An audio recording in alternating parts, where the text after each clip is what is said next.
You ever notice how some financial strategies sound completely insane until you see the results? Like when someone tells you they save half their income, your immediate reaction is probably, "That's impossible," or "They must be miserable." But then you meet someone actually doing it, and they're not suffering, they're not deprived, they're just calm, secure in a way that most people never experience. I had this moment a few years back when I met someone who'd been saving 60% of everything they earned for almost a decade. And my first thought was that they must be living in some kind of voluntary poverty, eating ramen every night, never going anywhere, never enjoying anything. But when I actually learned how they lived, it wasn't like that at all. They traveled, they spent time with family, they had hobbies. They just approached money in a fundamentally different way than everyone around them. And that difference, that specific reframing of what money is for, had built them a level of financial security at 35 that most people don't reach at 65. My name's Anderson, and I've spent years studying how different cultures approach wealth building. And one pattern keeps emerging that most Western financial advice completely misses. Some of the most effective strategies for building wealth look absolutely extreme until you understand the psychology behind them. Then they start looking less like sacrifice and more like the only rational response to how money actually works. So let me show you what I learned. Not just the tactics, but why they work. Why something that sounds impossible to most people becomes inevitable once you shift how you think about spending, saving, and what money is actually for. Here's what most people believe about saving money. They think it's about what's left over. You earn money, you cover your expenses, and if there's anything remaining at the end of the month, you save it. Maybe 5%, maybe 10% if you're really disciplined. This approach feels reasonable, responsible even. You're being practical. You're living within your means while still saving something for the future. But here's the contrarian truth that changes everything. Treating savings as what's left over guarantees you'll never save significantly, because expenses expand to fill available resources. There's always something else to buy, always another expense that feels justified. Always a reason why this month is different and you can't quite save as much as you planned. The people who actually build wealth, who reach financial independence decades before their peers, flip this completely backwards. They don't save what's left over. They live on what's left over after saving. And the numbers they save aren't 5 or 10%, they're 30, 40, sometimes 50% of everything they earn. Numbers that sound impossible until you realize they're not actually making sacrifices that most people think they're making. This is the core principle behind what some call the Chinese saving mentality, though it's not exclusively Chinese, it's just that certain cultures have refined this approach into an art form, while Western culture actively fights against it. The principle is simple: your expenses should serve your savings rate, not the other way around. Most people set their lifestyle first, then try to save what's left.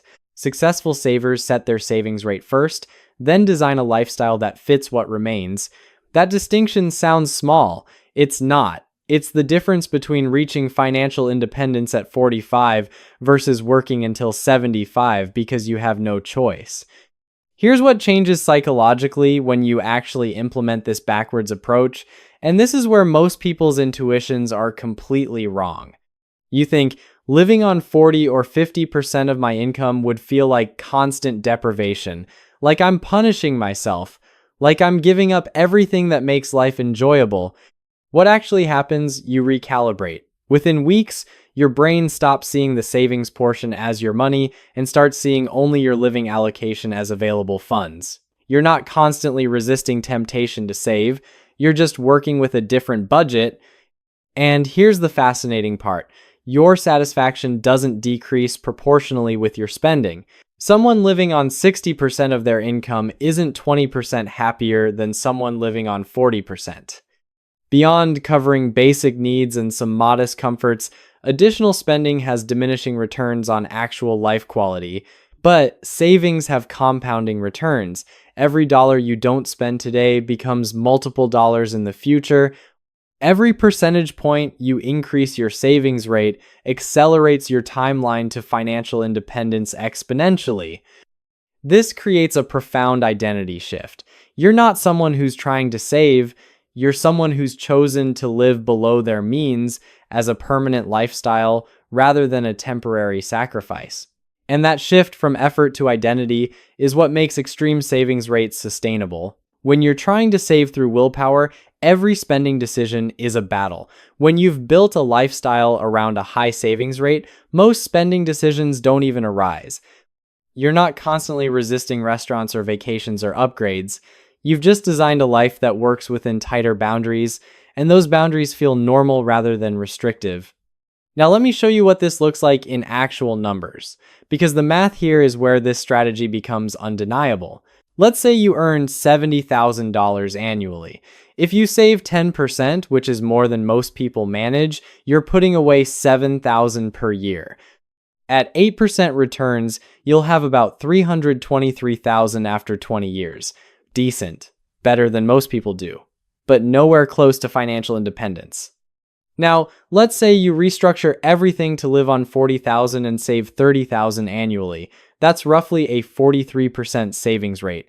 Same returns, same time frame, and you end up with $1.37 million after 20 years. You didn't earn more money, you didn't get better returns, you just flipped the priority from expenses to savings, and that flip created $1 million difference over 2 decades. But here's where it gets even more interesting. At that savings rate, you're not dependent on 20 years of contributions.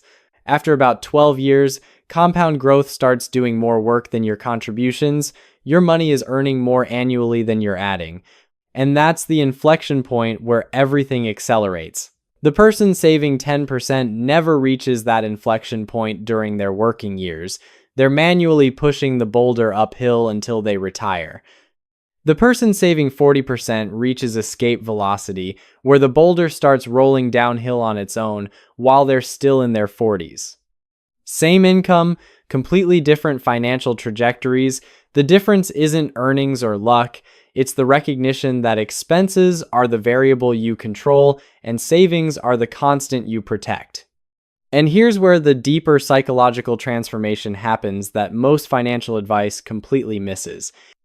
When you're living paycheck to paycheck, even on a decent income, you're operating in what I call resource anxiety mode. Every financial decision carries weight. Can I afford this? Should I buy this? What if something unexpected happens?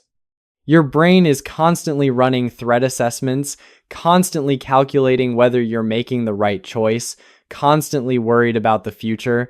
It's exhausting. But when you have a year's expenses saved, then 2 years, then 3, when your savings are growing faster than you can spend them, something fundamental shifts. You're not making decisions from fear anymore. You're making them from evaluation. Job offer in another city. You can actually assess whether it's a good opportunity rather than just whether you can afford to move. Want to switch careers entirely? You have runway to retrain without the pressure of immediate income, unexpected expense. It's inconvenient, not catastrophic. This mental freedom, this ability to think strategically instead of reactively, is worth more than any amount of consumption. And you can't buy it. You can only build it through years of living below your means while your assets compound.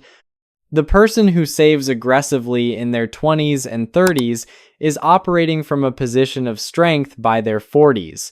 The person who inflated their lifestyle with every raise is operating from desperation, regardless of how successful they look.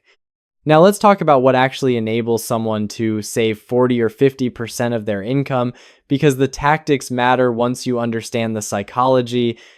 The core principle is ruthless prioritization of needs versus wants, not in a judgmental way, not in a way that eliminates joy, but in a way that forces honest assessment of what actually improves your life versus what just temporarily feels good. Housing is typically the biggest lever. Most people think about housing as, what can I afford based on my income? But that framing leads to spending 35 or 40% of gross income on housing, which makes high savings rates impossible. The reframing is, what's the minimum housing cost that provides safety, functionality, and reasonable comfort? Maybe that means roommates longer than your peers. Maybe it means a smaller place. Maybe it means a less trendy neighborhood. But if that housing decision saves you $800 monthly, that's nearly $10,000 annually. Over 20 years invested, that's $350,000 in additional wealth. One decision, one structural choice. $250,000 in opportunity cost. Transportation is the second major lever. The average new car payment is over $600 monthly, but a reliable used vehicle might cost $200 in payments and maintenance. That $400 difference invested over 20 years is worth about $240,000. These aren't small optimizations. These are the decisions that determine whether you build wealth or just earn income your entire life. And most people never evaluate them properly because they're focused on small expenses while ignoring structural costs. The coffee and avocado toast debate is theater. The housing and transportation decisions are the actual game. Here's another piece that most people miss. High savings rates require eliminating debt entirely, not just managing it better. When you have car payments, credit card balances, student loans, when you're sending hundreds or thousands monthly to creditors you can't save aggressively, the math doesn't work. You're trying to fill a bucket with holes in the bottom. But here's what changes when you eliminate debt. Suddenly, that money is available for savings. Your cash flow opens up. And psychologically, you stop thinking of yourself as someone who owes money and start thinking of yourself as someone who accumulates assets. This identity shift matters more than the math, because someone who sees themselves as a wealth builder makes different decisions than someone who sees themselves as a debt manager, different housing choices, different transportation choices, different everything. The path to extreme savings rates starts with eliminating every outflow that doesn't serve your life or your future. Debt serves neither. It's just friction that keeps you trapped in the same place while generating returns for someone else. Now, let me show you what life actually looks like when you've built substantial savings through this approach, because this is where the real payoff becomes clear. Career decisions transform completely. When you have 2 years of expenses saved, you're not desperate for any specific job. When you have 5 years saved, you can be radically selective about opportunities. You're not taking positions because you need the paycheck. You're taking them because they align with your actual interests and long-term goals. And here's the counterintuitive part. This selectivity often leads to better career outcomes. Because you're negotiating from strength, you're not accepting the first offer. You're not tolerating toxic environments because you can't afford to leave. You're operating as someone with options, and everyone can sense it. This confidence alone, this knowledge that you don't need any particular opportunity, changes your posture in ways that attract better opportunities. It's like the dating paradox. People want you more when you don't need them. The person who saved aggressively and built a foundation can afford to take career risks that would be insane for someone living paycheck to paycheck. They can start businesses. They can pursue passion projects. They can say no to things that don't serve them, and that freedom compounds into outcomes that wouldn't have been possible otherwise. But here's the warning that everyone who's considering this path needs to hear. The transition is hard. Restructuring your life from spending 70% of your income to spending 40% requires real sacrifice initially. You'll watch peers take vacations you're not taking, drive cars you're not driving, live in places you're not living in. And there's this constant voice that whispers, "You're missing out." That questions whether it's worth it. That suggests you're being too extreme. That voice is dangerous because it's partially right. You are missing out on some things, but what it misses is what you're gaining instead. You're building freedom that your peers will never experience. You're creating options they won't have.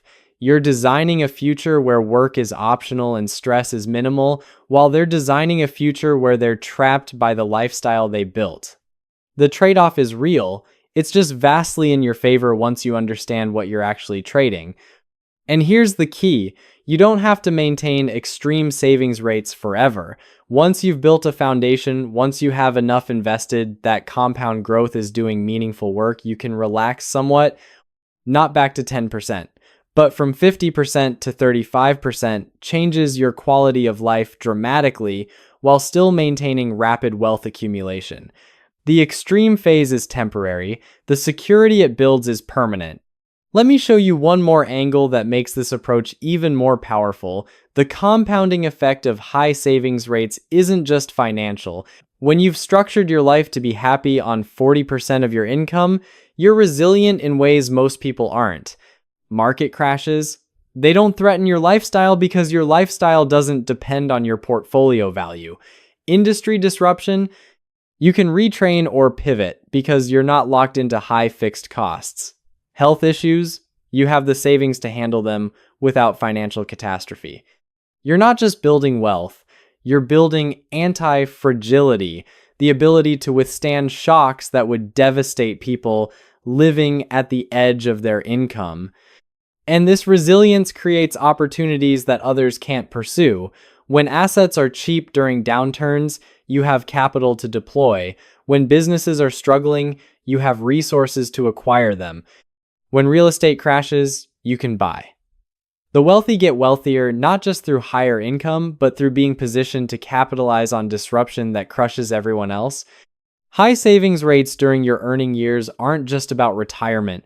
They're about building positioning that creates asymmetric opportunities for decades. So here's where we end up. The Chinese rule, the principle of living on a fraction of your income and saving the rest, sounds extreme until you understand what it actually builds. Not just money, freedom, options, the ability to make decisions from choice rather than necessity, the capacity to weather any storm and capitalize on any opportunity. Most people will ignore this. They'll keep saving 5 or 10%, hoping it's enough. They'll inflate their lifestyles with every raise. They'll reach 65 with some savings, but nowhere near enough to live independently. And they'll wonder why, despite earning decent money their entire lives, they never built real wealth. But some people, maybe you will actually do this. You'll restructure your life around a high savings rate. You'll endure the temporary discomfort of living below your means while your peers are living at or above theirs. You'll make boring, unglamorous decisions that nobody celebrates. And 15 years from now, when your assets are generating more income than your job, when you're making career decisions based purely on what interests you, when financial stress is something you vaguely remember rather than something you feel daily, you'll look back on this moment. The moment when you understood that expenses are the variable and savings are the constant, that wealth isn't built through higher income, but through the gap between what you earn and what you spend. That the most powerful financial strategy is also the simplest: save more, spend less, give it time. You'll be grateful, not because the path was easy, but because you understood something that most people never learn.